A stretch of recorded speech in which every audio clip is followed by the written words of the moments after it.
Hey guys, welcome back to the channel. Today we're going to talk about raised beds and how we fill them in compost. So come on.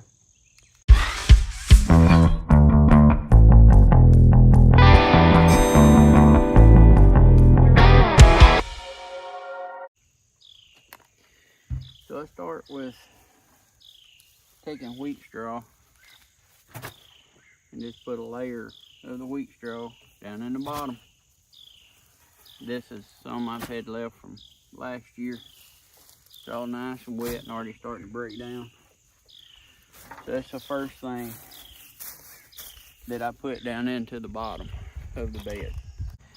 So the second thing I use is these 12-inch hanging basket pots. We had these all around the garden fence, and they're done. So we just take these, pull these out. Now remember to take your plates out to the bottom. That helps hold moisture into the bottom of the hanging basket. So we put the layer of this. Now this is compost and soil conditioner, what we use in the greenhouse to pot up all of our containers that we put our plants in. So that's the second thing I put in. All right, so the next thing I use are these gallon pots that we had left from the greenhouse. We always mix up more than you need that we can use in the greenhouse. And all it is compost and soil conditioner. The difference in that and the hanging baskets is nothing has been planted in these. So we'll put those in next.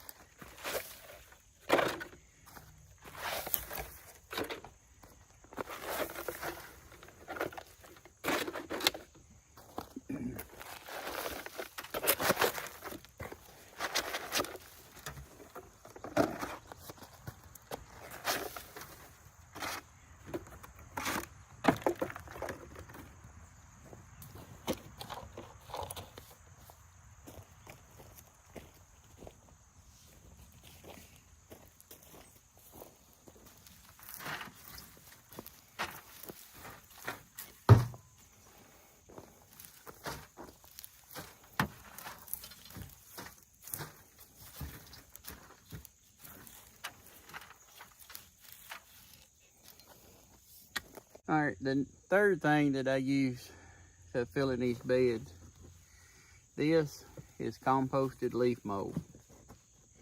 Every fall when the leaves start to cover the ground, I take a push mower, bag them up, and I put them in the beds. They're just pallets put together.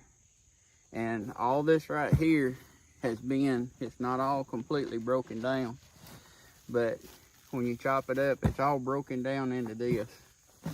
Now, this here that you're looking at, this is a year and a half old. It takes a little time for it to break down. You can see it's still got a lot of pine needles and stuff in it. But this is really good compost to put in them. But just take a push mower, bag up your leaves and grass and everything, put them in it, and give it time. I have not turned these at all. They're all just like I put them in it. Now one thing is, the bins they're 4 foot tall. They were completely full, and over time, you know, it settled. So you start them high, and they'll end up being a little bit low. All right, last thing we put in is compost. This is our finished compost, and this was probably, I don't know, 5-6 months old. But that's what it looks like when it's done. Sometimes I do sift it, you know, to get all the stuff out, but it really doesn't matter. But that right there is what'll will grow your vegetables. And you get those. You know your compost is good when you see it full of worms.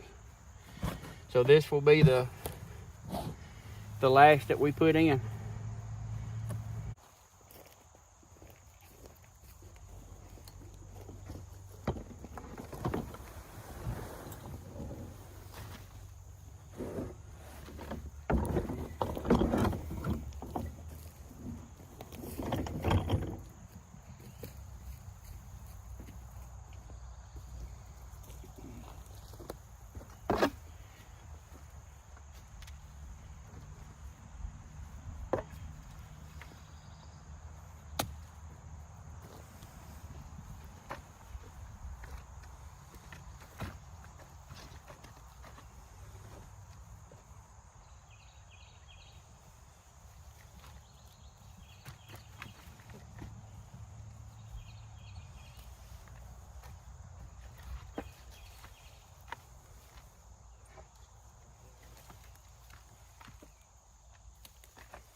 All right, let's talk compost here a minute.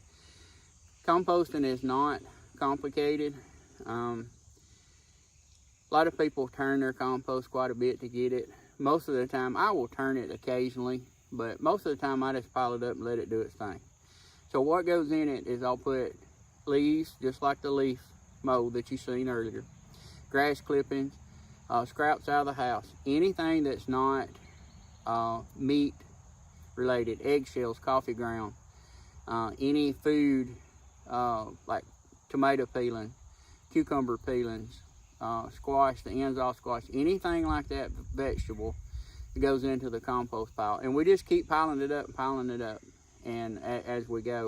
And over time, now you can turn it and get it to this point quicker. It doesn't take a lot of time, a lot of effort to make compost. You need green, browns, and moisture is what you need. And it does help if you turn it. It keeps it aerated and you will get it there quicker. But I get real busy, so sometimes I like I say, I will turn it, but sometimes, most time not. Just like the leaf mold, I just piled that up last fall and just let it do its thing. I've got several piles sitting out in the wood that I've done with the tractor, just piled them up and just let them sit there. They will eventually break it down. Let God do his magic.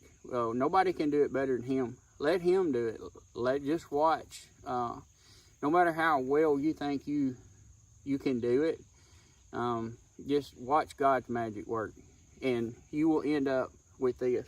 It's a whole lot. Your soil's a whole lot healthier. You can grow a lot of vegetables in compost. It just tastes better. It's just all around better for you.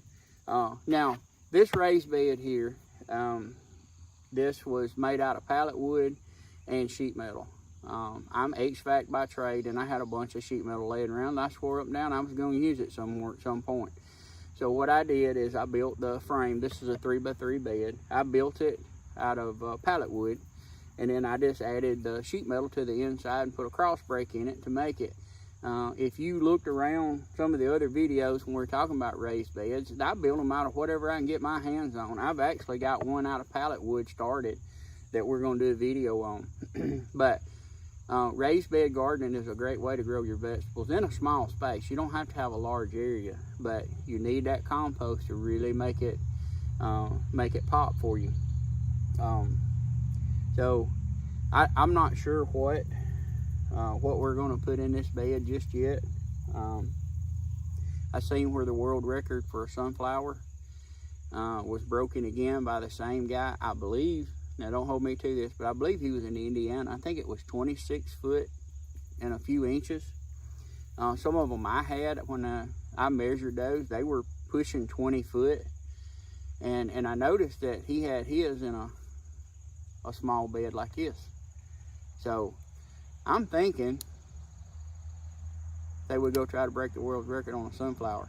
That'd be interesting, wouldn't it? But I would put it in this bed right here, or a bed similar to that, full of compost.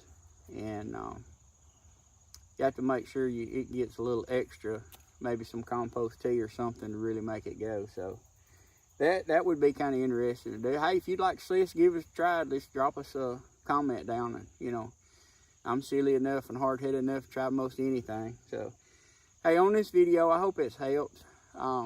Help somebody, you know, your raised bed, how to fill them. So it's not hard to do. I think in real time, I filled this bed in probably 10 minutes. I think this video won't be very long, but I filled it in like 10 minutes. And if you had something you wanted to plant, you could plant it in here. Now, down here in Zone 7 in North Alabama, now's the time to be planting our garlic. You could probably put 10 or 12 garlic bulbs in here and give them plenty of room and grow a lot of those. So, but anyway, I hope this helps somebody out there that's starting out or trying to learn what to do. I'm from the school of hard knocks. I've learned the hard way over the years as how to do this, and still learning. You learn something new in the garden every day you come in. So, but hey, if you like what we're doing, please like and subscribe to the channel. We'll see you next time.